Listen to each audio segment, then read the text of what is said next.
आज के हमारे इस 10वें लेक्चर में आज हम बात करेंगे rules for finding the integrating factors. इससे पहले हमने बात करी थी कि हमारी इक्वेशन अगर एग्जैक्ट है तो हम उसमें डायरेक्ट इसका सॉल्यूशन निकाल लेते थे, और जब इक्वेशन हमारी एग्जैक्ट नहीं होती थी तो हमने बाय इंस्पेक्शन मेथड से फाइंड आउट किया था इंटीग्रेटिंग फैक्टर। अब यहाँ पर कुछ नियम है जिससे हम इंटीग्रेटिंग फैक्टर निकाल सकते हैं, यानी rules for findings, rules for finding integrating factors. ठीक है, हमारा रूल नंबर 1 कहता है, फर्स्ट रूल है,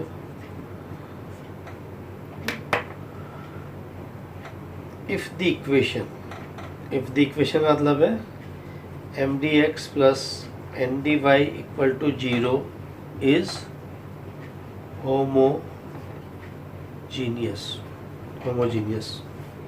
in x and y, then 1 upon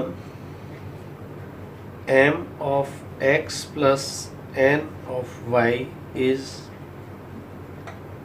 the integrating factor provided that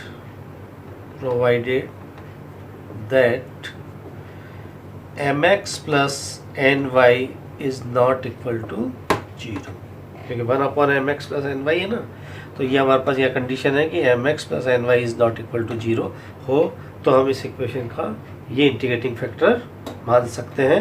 यानी यहाँ हमारे को m पता होगा, मल्टीप्लाई बाई x करना है, n पता है जिसमें ये करना है, और उन दोनों को जब करने के बाद हम देखते हैं नॉट इक्वल टू 0 है, it means this is the integrating factor of this equation. ठीक है, उसके साथ ये कंडीशन है कि वो होमोजीनियस होना चाहिए। ये हमारे पास रूल नंबर 1 था। ठीक है, अब हमारे पास रूल नंबर 2 है, एक क्वेश्चन इन पे भी हम करेंगे। Rule number 2,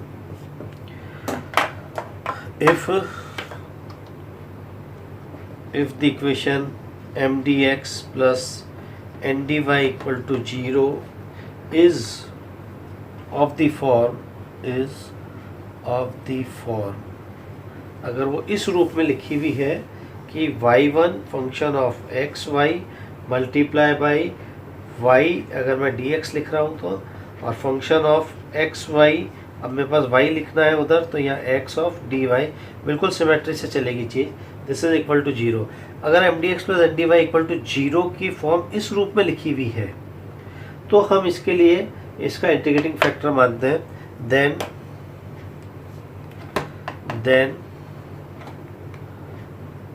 integrating factor is 1 upon mx minus n y, और यहाँ पर भी है provided that 1 upon provided that mx minus ny is not equal to 0। अभी हम यहाँ पर दो रूल्स को हम अभी आपको एक एक एग्जांपल्स पे बताएंगे दोनों पे, कि कैसे आपको वहाँ पहचान करोगे कि कौन सी इक्वेशन हम कौन सा नियम हम कौन सी इक्वेशन में लगाएंगे। तो पहला वाला देख लीजिए, जब हमारे पास mdx प्लस ndy जो है वो होमोजीनियस इन एक्स वाई है तो हमारा इंटीग्रेटिंग फैक्टर क्या हो जाएगा, 1 अपॉन mx प्लस ny। और जब हमारे पास equation mdx plus ndy equals to 0 इस फॉर्म में रखिए कि सब function of x y multiply by y dx plus second function of x y जो भी हमारे पास है multiply by x of dy is equal to 0, then we get the integrating factor is 1 upon mx minus ny provided that this is not equal to 0। ठीक है, चलिए एक एक एग्जांपल लेके अभी हम इसका कोशिश करते हैं कि हमारे पास ये एग्जांपल कैसे सॉल्व होती है। चलिए एक एक एग्जांपल इसका लेते हैं। ये मैं क्वेश्चन ले लेता हूँ पहले, तो थोड़ा क्योंकि ये क्वेश्चन बड़ा होगा, क्योंकि इसमें हम पहले तो फाइंड आउट करेंगे इंटीग्रेटिंग फैक्टर, ठीक है, और उसके बाद उसको मल्टीप्लाई करेंगे इक्वेशन को, एंड देन फिर वापस से हम चेक करेंगे उसकी एग्जैक्टनेस को, और एग्जैक्ट होने के बाद हम उसका डायरेक्ट सॉल्यूशन लिखेंगे। तो ये इक्वेशन आपको मैं दे रहा हूँ, x square y d x minus x cube plus y cube d y equal to 0। ठीक। अब देखिए इक्वेशन आपको ये देखिए x की पावर 2 y की पावर 1, यानी x और y की जब हम पावर्स देखते हैं तो 3 आ रही है, यहाँ ऑलरेडी 3 आ रही है, 3 आ रही है। इसका मतलब इक्वेशन जो है वो मेरे पास है होमोजीनियस। ठीक है, होमोजीनियस है। दूसरा मेरा फॉर्म भी क्या है, m d x plus n d y equal to 0 वाली फॉर्म है। ठीक है, तो जब मैंने अगर ये कहा था तो यहाँ पर मैंने क्या कहा था, इसको m x plus n y जो है वो मैं इंटीग्रेटिंग फैक्टर ले लूँ। तो मैं इसको कंपेयर करता हूँ तो हियर m इक्वल टू आपके पास क्या है, x square y, and n equal to आपके पास है x cube plus y cube. ठीक है, तो इसको तो मुझे मल्टीप्लाई किससे करना है, x से, और इसको मल्टीप्लाई किससे करना है, y से। तो मैंने इसको करा तो मेरे पास क्या आ गया, x cube y minus x cube y plus y 4, और ये आ जाएगा आपके पास माइनस का, क्योंकि बाहर माइनस है। ये क्या चीज़ निकाली मैंने, ये। तो मेरे पास इंटीग्रेटिंग फैक्टर क्या आ गया, this is equals to minus का 1/y4, माइनस का 1/y4। इस माइनस के 1/y4 को मेरे को इस इक्वेशन नंबर 1 से मल्टीप्लाई करना पड़ेगा, क्योंकि इसका इंटीग्रेटिंग फैक्टर है। चलिए मल्टीप्लाई करता हूँ तो मेरे पास क्या आता है, x square y cube d x minus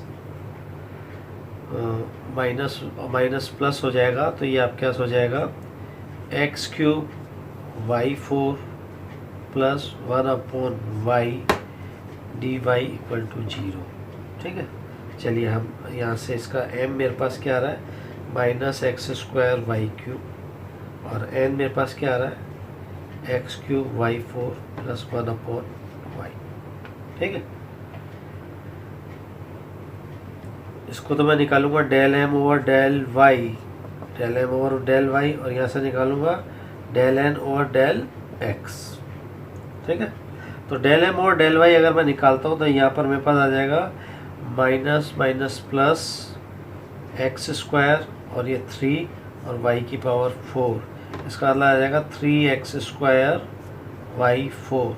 और जब इसको मैं करूँगा विद रिस्पेक्ट टू x तो ये तो हट जाएगा, ये आ जाएगा 3x स्क्वायर और वाई 4 एस सच रहेगा। इन दोनों से कंक्लूजन निकालता हूँ तो del m over del x is equals to del n over del x, यानी इक्वेशन जो है वो मेरे पास अब एग्जैक्ट हो गई है, एग्जैक्ट हो गई है। इसका मतलब ये इंटीग्रेटिंग फैक्टर मेरा सही है। अब एग्जैक्ट होने के बाद हमने क्या लिखा था, सॉल्यूशन क्या होता है, has the solution m d x where y treated as a constant plus terms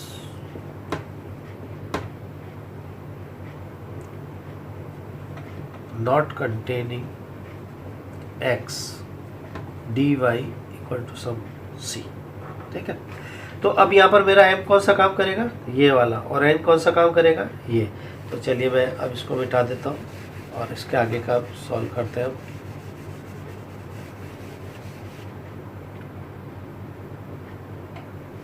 यहाँ तक मिटा देते हैं। चलिए इंटीग्रल ऑफ m का मतलब हो गया 1/y³ को तो मैं बाहर ले लूँ, और ये आपके पास है एक्स स्क्वायर डी एक्स। ठीक है ना, प्लस अब वो टर्म्स लेनी है जिसमें x हमारे पास नहीं आना चाहिए। तो n मेरे पास कहाँ लिखा हुआ है, ये रहा, x नहीं आया तो इसका मतलब मेरे पास क्या बचा है, सीधा सीधा y of d y is equals to some constant of c। ठीक है, इसको अगर मैं सॉल्व करूँ तो मेरे पास क्या आ जाएगा, x³/3y³ plus log y equal to c। ये इसका सॉल्यूशन आपके पास आ जाएगा direct. This is the answer. तो सबसे पहले तो हमने इक्वेशन को पहचानी कि इक्वेशन हमारे पास कौन सी फॉर्म में है, और फिर हमने उसके बाद उसे जो हमारा आर्टिकल में बताया उसके अकॉर्डिंग उसे सॉल्व किया। अब एक और क्वेश्चन मैं आपको बताता हूँ जो रूल नंबर 2 है। वैसे तो मैं आपको बता रहा हूँ, एग्जाम में तो आप ही को निकालना पड़ेगा कि आप वहाँ कैसे इसको करेंगे, कि कौन सी इक्वेशन है उसमें कौन सा रूल आपको अप्लाई करना है। चलिए एक और क्वेश्चन आपको बता देते हैं। एक मिनट, इस क्वेश्चन को देखता हूँ मैं। x की पावर 4 y की पावर 4 एक्स की पावर 4 वाई की power 4 plus x square y square plus x y multiply by y d x plus x की पावर 4 वाई की power 4 plus minus x square y square plus x y multiply by y multiply by x d y multiply x d y equal to 0। अब देखिए equation आपके पास सबसे पहले क्या बताया था, पहले तो हमको directly m d x plus n d y equal to 0 से हम इसको अगर सॉल्व करते हैं तो हमारे पास एग्जैक्ट आएगी नहीं इक्वेशन। क्यों? क्योंकि यहाँ y से मल्टीप्लाई है, यहाँ x से मल्टीप्लाई है और यहाँ साइन भी अलग अलग है। ठीक है, तो साइन अगर सेम होता तो फिर भी हमारे पास संभावना बन जाती, लेकिन अभी नहीं होगा ये। अब मैं डेल एम और डेल वाई और डेल एम और डेल एक्स जब आप निकालोगे तो ये आपके पास एग्जैक्ट नहीं बन रही, सीधी सीधी। तो अब दूसरा फॉर्म क्या बताया था, होमोजीनियस नहीं हो रही है। एक्स की पावर 4 वाई की पावर 4 8 हो गई घात, यहाँ 4 हो रही है यहाँ 2 हो रही है, तो होमोजीनियस नहीं है ये। ठीक है, तो ये कौन सा वाला बन गया, function f1 is equals to function of x y multiply by y d x plus function of x y x of d y equal to 0। Second वाला रूल था ना ये। देखिए ये पूरा का फंक्शन ऑफ ये बन रहा है, ये वाला पार्ट ये रहा, ये पूरा फंक्शन ऑफ ये बन रहा है, ये वाला पार्ट ये रहा, दिस इज इक्वल टू 0। जब ये होता था तो हमने इंटीग्रेटिंग फैक्टर क्या बताया था, integrating factor is equals to 1 upon m of x minus n y. ठीक है, 1 अपॉन एम ऑफ एक्स और ये। तो अब मेरे पास यहाँ पर m क्या है, सबसे पहले तो हियर m इक्वल टू कितना है, x की पावर 4 y की power 4 plus x square y square plus x y. ठीक है, और मुझे x से मल्टीप्लाई करना है तो मल्टीप्लाई x क्या और y ऑलरेडी यहाँ पड़ा है क्योंकि पूरा m है। हियर n इक्वल टू क्या है, x की पावर 4 y की power 4 minus x square y square plus of x y, यहाँ x ऑलरेडी है, y से आपको मल्टीप्लाई करना है इसको। ठीक है, अब मुझे क्या करना है, मैंने mx और ny कर लिया। अब इन दोनों को मुझे सब्ट्रैक्ट करना है। सब्ट्रैक्ट करना है, ये हो जाएगा आपके पास प्लस, ये आपके पास माइनस, ये टर्म कैंसिल आउट, ये टर्म कैंसिल आउट हो जाएगी, तो आपके पास बचेगा क्या, बचेगा क्या, 2 times of x square y square multiply by x y. ठीक है, और क्या कह सकता हूँ मैं इसको, this is integrating factor equals to 1 upon 2 x cube y cube. इसको मल्टीप्लाई मैं कर दूं मेरी ओरिजिनल इक्वेशन से, तो मैं अगर ओरिजिनल इक्वेशन से मल्टीप्लाई करता हूं तो 1 अपॉन 2 तो बाहर आ गया। पहली वाली टर्म तो मेरे पास क्या आ गई, एक्स और वाई आ गई। सेकंड वाली क्या आ जाएगी, एक्स वाई, और थर्ड वाली क्या आएगी, x square y square d x, और ये वाई है ये आपके पास। ठीक है, चलिए सेकंड में हम आते हैं। यहाँ से भी 1 अपॉन 2 को मल्टीप्लाई करना है, और एक्स वाई है तो वही x y minus x y plus 1 upon x square y square x of d y is equals to. चलिए अब हम इसको ज़रा करके देख लेते हैं कि क्या हमारे पास एग्जैक्ट हो रही नहीं हो रही है। तो ये आ रहा है x of y square plus 1 upon x plus 1 upon x square y. ठीक है, ये मेरे पास है m is equals to m, और m को विद रिस्पेक्ट टू y आप जब करते हो तो यहाँ से अगर मैं इसको del m over del y अगर निकालूंगा तो क्या आएगा मेरे पास 2xy। ठीक है, और यहाँ से कितना आ जाएगा, माइनस का 1 upon x square y square. ठीक है, और यहाँ से n की जगह वैल्यू जब रखूँगा तो क्या आ जाएगा, x square y minus 1 upon y plus 1 upon x y square, this is equal to n। और n को मेरे को किससे करना पड़ता है, x से। x से करूँगा तो क्या आएगा 2xy माइनस वाई के साथ तो होगा नहीं, और ये हो जाएगा तो कितना हो जाएगा एक्स स्क्वायर वाई स्क्वायर, ये दोनों की दोनों टर्म इक्वल है, इसका मतलब इक्वेशन क्या हो गई, एग्जैक्ट हो गई। ठीक है, इसका मतलब ये एंटीग्रेटिंग फैक्टर हमारा सही है। अब इक्वेशन एग्जैक्ट होने के बाद आपको क्या बताया था, सॉल्यूशन किस तरीके से लिखेंगे इसका। इक्वेशन जो आपके पास आई है उसमें आपने m क्या लिखा है, m देखिए आपके पास, m को बचाते हुए सारा हटा दिया। सॉल्यूशन कैसे लिखते हैं, जब एग्जैक्ट इक्वेशन एग्जैक्ट हो जाती है तो हम सॉल्यूशन लिखते हैं कैसे,